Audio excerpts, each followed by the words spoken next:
मूल प्रति है मनुस्मृति की, जो हजारों वर्षों से आई है, और एक मनुस्मृति अंग्रेजों ने लिखवाई है।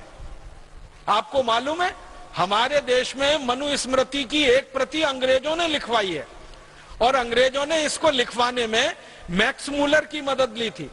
मैक्स मूलर एक जर्मन विद्वान था जिसको संस्कृत बहुत अच्छे से आती थी।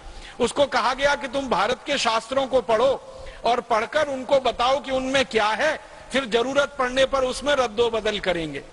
तो मैक्स मूलर ने मनुस्मृति का अनुवाद किया, जर्मन में किया, फिर अंग्रेजी में अनुवाद हुआ। फिर अंग्रेजों को समझ में आया कि मनुस्मृति तो न्याय व्यवस्था की सबसे बड़ी पुस्तक है और भारत की न्याय व्यवस्था का आधार है। तो उन्होंने मनुस्मृति में ऐसे विक्षेप डलवा दिए ताकि भारतवासियों को भरमाया जा सके और उनको गलत रास्ते पे चलाया जा सके। उनके मन में मनुस्मृति के प्रति वितृष्णा पैदा हो, उनके मन में मनुस्मृति के प्रति बहुत ज्यादा नीचाई की भावना पैदा हो, इस तरह के विक्षेप डाले गए मनुस्मृति में।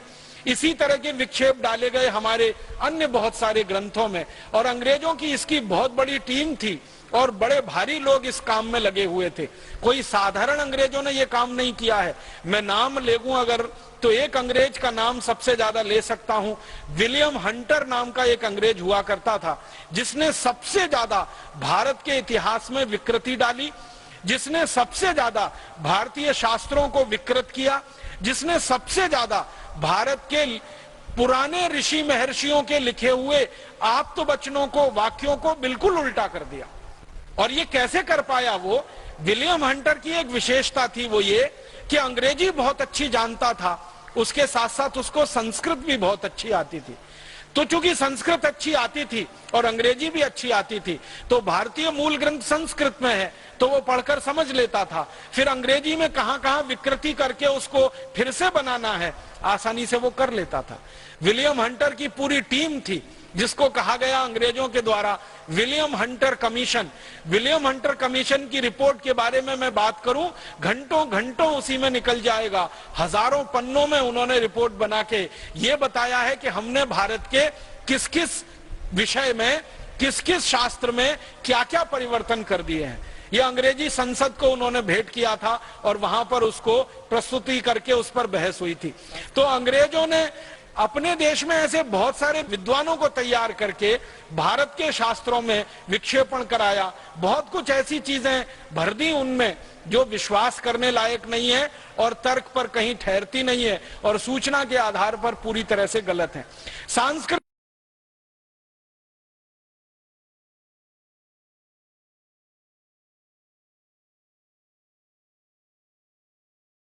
हमारे देश में मैकॉले के द्वारा जो विषय तय किए गए उनमें से एक इतिहास विषय, जिसमें मैकॉले ने यह कहा कि भारतवासियों को सच्चा इतिहास उनका नहीं बताना है, क्योंकि इनको गुलाम बना के रखना है, इसलिए इतिहास को विकृत करके भारत में पढ़ाया जाना चाहिए। तो भारत के इतिहास को पूरी तरह से उन्होंने विकृत कर दिया।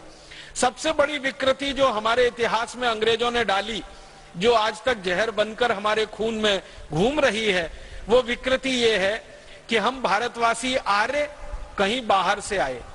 सारी दुनिया में शोध हो चुका है कि आर्य नाम की कोई जाति भारत को छोड़कर दुनिया में कहीं नहीं थी, तो बाहर से कहां से आ गए हम? फिर हमको कहा गया कि हम सेंट्रल एशिया से आए, मध्य एशिया से आए। मध्य एशिया में जो जातियां इस समय निवास करती हैं, उन सभी जातियों के डीएनए लिए गए। डीएनए आप समझते हैं, जिसका टेस्ट करके कोई भी बात की पक्की सूचना ली जाती है।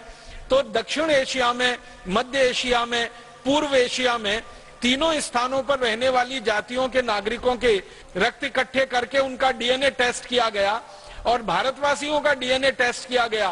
तो पता चला कि भारतवासियों का डीएनए दक्षिण एशिया, मध्य एशिया, पूर्व एशिया के किसी भी जाति समूह से नहीं मिलता है।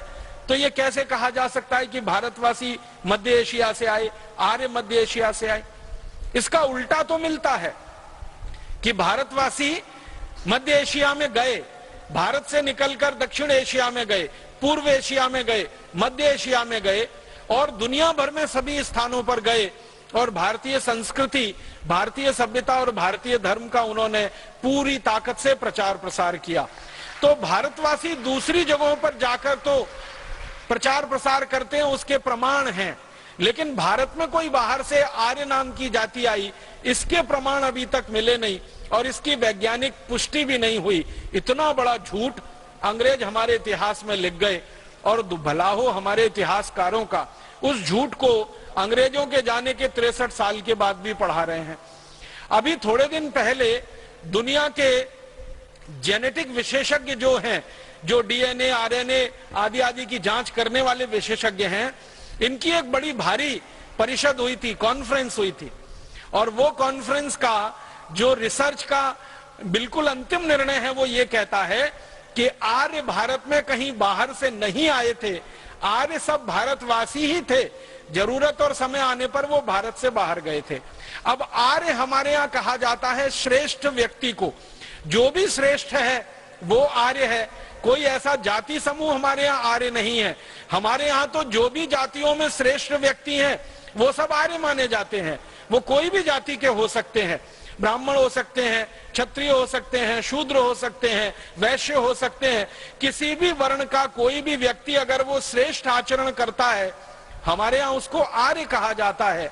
आर्य कोई जाति समूह नहीं है, वो सभी जाति समूहों में श्रेष्ठ लोगों का प्रतिनिधित्व करने वाला व्यक्ति है। ऊंचा चरित्र जिसका है, आचरण जिसका दूसरों के लिए उदाहरण के योग्य है, जिसका किया हुआ, जिसका बोला हुआ, जिसका कहा हुआ दूसरों के लिए अनुकरणीय है, वो सभी आर्य हैं। हमारे देश में परम श्रद्धेय और परम पूजनीय स्वामी दयानंद जैसे लोग, महात्मा गांधी जैसे लोग, भगत सिंह, चंद्रशेखर, ऊधम सिंह, अशफाक उल्लाह, तात्या टोपे, झांसी की रानी लक्ष्मीबाई, कित्तूर चन्नम्मा, ये जितने भी नाम आप लेंगे ये सभी आर्य हैं, ये सभी श्रेष्ठ हैं, क्योंकि इन्होंने अपने चरित्र से दूसरों के लिए उदाहरण प्रस्तुत किए हैं। इसलिए आर्य कोई हमारे यहाँ जाति नहीं है। राजा जो उच्च चरित्र का है उसको आर्य नरेश बोला गया, नागरिक जो हमारे यहाँ उच्च चरित्र के हैं उनको आर्य नागरिक बोला गया। भगवान श्री राम को हम आर्य कहे, आर्य नरेश कहा जाता था उनको। श्री कृष्ण को आर्य पुत्र कहा गया, अर्जुन को कई बार आर्य पुत्र का संबोधन दिया गया, युधिष्ठिर, नकुल, सहदेव को कई बार आर्य पुत्र का संबोधन दिया गया, या द्रौपदी को आर्य पुत्री का संबोधन कई जगह है हमारे शास्त्रों में। तो हमारे यहाँ तो आर्य कोई जाति समूह है ही नहीं, ये तो सभी जातियों में श्रेष्ठ आचरण धारण करने वाले लोग, धर्म को धारण करने वाले लोग आर्य कहलाए हैं। तो अंग्रेजों ने ये गलत हमारे इतिहास में गुजार दिया और इससे बड़ा एक विक्षेप हमारे इतिहास में डाला गया कि हम भारतवासी हजारों साल से गाय का मांस खाते रहे हैं। अब हजारों साल से कोई देश गाय का मांस खाता रहा हो, उस देश में गो हत्या को बंद कराने के लिए कोई अपना बलिदान कैसे दे सकता है? फिर एक मिनट के लिए आप ये सोचो कि अगर भारतीय समाज गाय का मांस खाने वाला समाज है तो फिर भारतीय समाज में गोरक्षा का आंदोलन क्यों होना चाहिए? गाय बचाने के लिए आंदोलन क्यों होना चाहिए? गाय की रक्षा करने के लिए हमारे नागरिकों ने अपना जीवन दिया है, वो जीवन उन्हें क्यों देना चाहिए? हमारे इतिहास में तो एक बहुत बड़ा उदाहरण मिलता है अमर शहीद मंगल पांडे का, जिन्होंने गोरक्षा से आंदोलन की शुरुआत की और देश की आजादी का आंदोलन वो बन गया पूरे भारतवर्ष में, और उसने आग लगा दी पूरे देश को। आप जानते हैं अमर शहीद मंगल पांडे को फांसी हुई थी तो सवाल तो गाय की रक्षा का था। जब मंगल पांडे अंग्रेजी सेना में नौकरी करने के लिए भर्ती हुए बैरकपुर की छावनी में, जो कोलकाता के नजदीक है, उनको किसी ने बता दिया कि आप जो कारतूस मुंह से खोलते हो इसमें गाय की चर्बी लगी होती है, और अगर आप कारतूस मुंह से खोलते हो उसमें गाय की चर्बी लगी होती है तो आप तो गोरक्षा की बात करते हो, फिर ये कैसे होता है? तो मंगल पांडे को तो विश्वास नहीं हुआ।